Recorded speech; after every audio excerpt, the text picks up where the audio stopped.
مجھے تو کراچی میں ہی پتہ چل گیا تھا میں نے گرفتار ہونا ہے. ہاں مجھے ایئرپورٹ پر ہی کراچی پتہ چل گیا تھا. اور کوئی ہوتا تو اگر مگر کر کے بہانا، حالانکہ میرے تو پروگرام بھی تھے کراچی میں. تو میں نے کہا نہیں، 4 جنوری کو میں نے ضرور لاہور جانا ہے اور میں نے کلمہ چوک میں ضرور جانا ہے. جب میں ایئرپورٹ پہنچا تو انہوں نے 8 بجے کی میری فلائٹ تھی، انہوں نے کہا جی آپ کے لیے سیٹ ہی نہیں ہے. میرے پیچھے جو آ رہے تھے ان کو سیٹیں مل رہی تھیں، مجھے کہنے لگے آپ کے لیے سیٹ نہیں ہے، اس میں بک ختم ہو گئی. میں نے کہا ٹھیک ہے کوئی بات نہیں ہے، اگلی میں چلے جائیں گے. پھر میں 11 بجے کی میں باہر نکلا، میں نے ساتھی پھر لبیک کہنے لگ گئے اور پورا ایئرپورٹ پھر ہل گیا. بھائی یہ کیا بن گیا بھائی؟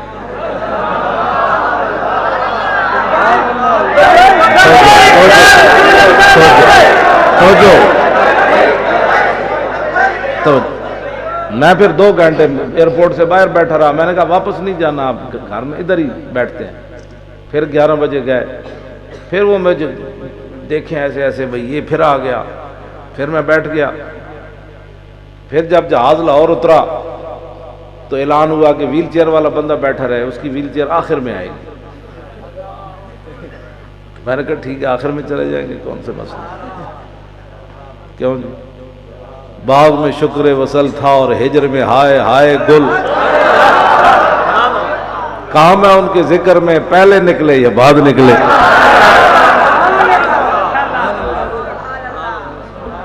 میں بیٹھا رہا 15 منٹ گزر گئے، جہاز خالی ہو گیا. ایک PIA کا ملازم میرے قریب سے گزرا. میں نے کہا کیا مسئلہ ہے بھائی، آپ ویل چیئر نہیں لا رہے؟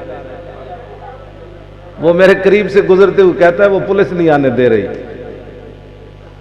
سول کپڑوں میں اندر بھی آ گیا، ہوائی جہاز میں بھی آ گیا سول کپڑوں میں. میں سمجھ گیا، میں اپنے مست ہو کر بیٹھا رہا. میں کہا بچے گل وچ ہو رہے، یہ گرفتاری کو بچنا ہوتا تو میں کراچیوں کیوں آندا.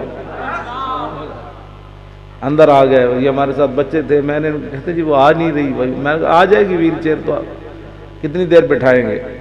ویل چیئر آ گئی تو ادھر بھی جناب وہ ٹینشن آ گئے سارے، جناب گھیرا ڈال لیا. بلکہ ان کو ویل چیئر بھی ان سے لے لی، انہوں نے خود پکڑ لی، پولیس والے چلانے لگ پڑے.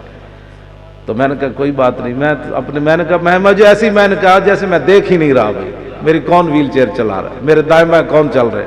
وہ پریشان تھے بھائی یہ خوف زدہ بھی نہیں ہوا، ایسے بھی نہیں ہوا، ایسے بھی نہیں ہوا. میں کہا پترو گل وچ ہو.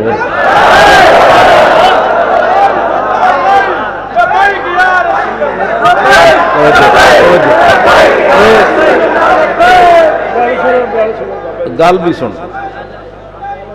یہ ہمارے 3 لڑکے تھے، یہ ڈرائیور صاحب تھے اور یہ 2 لڑکے یہ تھے. ہوائی جہاز میں اتنا لمبا چوڑا ہم نے خرچہ، 3 ٹکٹ تو بہت مہنگے ہوتے ہیں.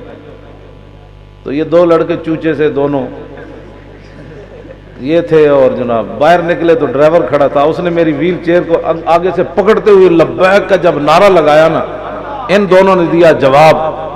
تو اس کا اکیلی آواز اتنی تھی کہ پورا ایئرپورٹ ہل گیا. 3 بندوں کے لبیک سے پورا ایئرپورٹ دفتروں سے باہر آ گیا. یہ کیا ہو گیا؟ وہ دیکھیں تو ویل چیئر ایک بار بندہ جا رہا ہے، اس کے ارد گرد پولیس ہے، وہ کبھی مجھے دیکھیں کبھی ان کو دیکھیں. یہ میں وہ ویکھن بھائی یہ دہشت گرد کس طرح بندہ ہے، پگڑی بدی معذور آدمی. انہوں کی پریشانی ہے نا، سورے جناب سورے وہاں پہنچے ہوئے جناب.